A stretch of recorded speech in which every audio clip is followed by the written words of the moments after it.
ಶುಭೋದಯ. ಬೆಳಗ್ಗೆ ಎದ್ದು ಮನೆ ಮುಂದೆ ರಂಗೋಲಿ ಹಾಕ್ತಾ ಇವತ್ ಯಾವ ರಂಗೋಲಿ ಹಾಕೋದಪ್ಪ ಅಂತ ಒಂದು ಕ್ಷಣ ಯೋಚಿಸ್ತಾ ಇರ್ತೀವಿ.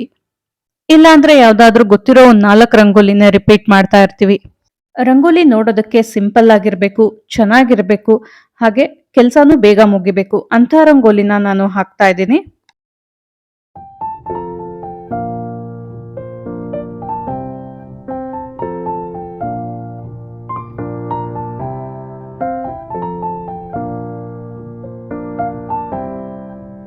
ಈ ರಂಗೋಲಿಗೆ 3ರಿಂದ 3 ಚುಕ್ಕಿ ಇಟ್ಕೊಂಡು ಹಾಗೆ ಹೊರಗಿಂದ ಎಕ್ಸ್ಟ್ರಾ ಒಂದೊಂದು ಚುಕ್ಕಿ ಇಟ್ಕೊಳ್ಬೇಕು. ರಂಗೋಲಿ ಹಾಕ್ಬೇಕಾದ್ರೆ ಒಟ್ಟಿಗೆ 2 ಎಳೆ ರಂಗೋಲಿ ಹಾಕೊಂಡ್ರೆ ಕೆಲ್ಸ ಬೇಗ ಆಗತ್ತೆ. ಈ ರಂಗೋಲಿ ಜೊತೆಗೆ ಇದಕ್ ಸೂಟ್ ಆಗುವಂತಹ ಬಾರ್ಡರ್ನು ಹಾಕಿದೀನಿ, ನೋಡಬಹುದು. ಸಿಂಪಲ್ ರಂಗೋಲಿ ಜೊತೆಗೆ ಅದಕ್ಕೆ ಸೂಟ್ ಆಗುವಂತಹ ಬಾರ್ಡರ್ಸ್, ಈ ತರ ಹಲವಾರು ಡಿಸೈನ್ಸ್ ಈ ಚಾನೆಲ್ ಅಲ್ಲಿ ಸಿಗುತ್ತೆ, ಚೆಕ್ ಮಾಡಿ. ನಾಳೆ ಮತ್ತೊಂದು ರಂಗೋಲಿ ಡಿಸೈನ್ ಜೊತೆಗೆ ಸಿಗ್ತೀನಿ. ಬಾಯ್.